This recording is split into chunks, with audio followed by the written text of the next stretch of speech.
tradition in federal government where there's at least a baseline of competency, regardless of whether it's a Democratic or Republican administration. And particularly with respect to religious freedom, there are good people in government who care about this issue. I mean, it's almost like a prerequisite to be in that space.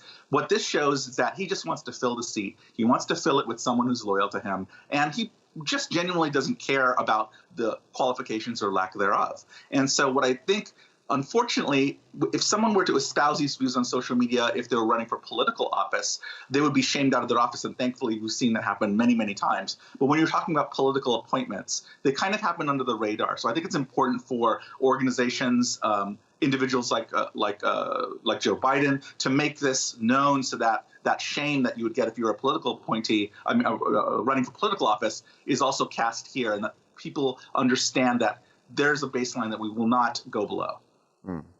You know, Jordan, I imagine, and I believe Lloyd, if I'm not mistaken, has sent a letter, apologizing or expressing regret, I believe it is, to Congress members, if I'm not mistaken. I read that somewhere today.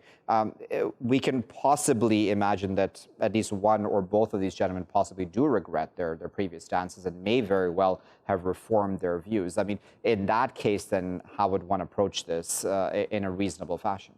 I mean, I think we need to hear those apologies publicly. I haven't seen that statement yet, and I would welcome it if I would welcome that. I think the key is to make sure that any person appointed to one of these positions is living out what they say that their views are, and making sure that they're not just trying to get in the door and make sure that they're credentials are up to snuff and that they can pass sort of the media test before they get into office, but that once they're actually fulfilling their roles in these positions, that they're living up to that.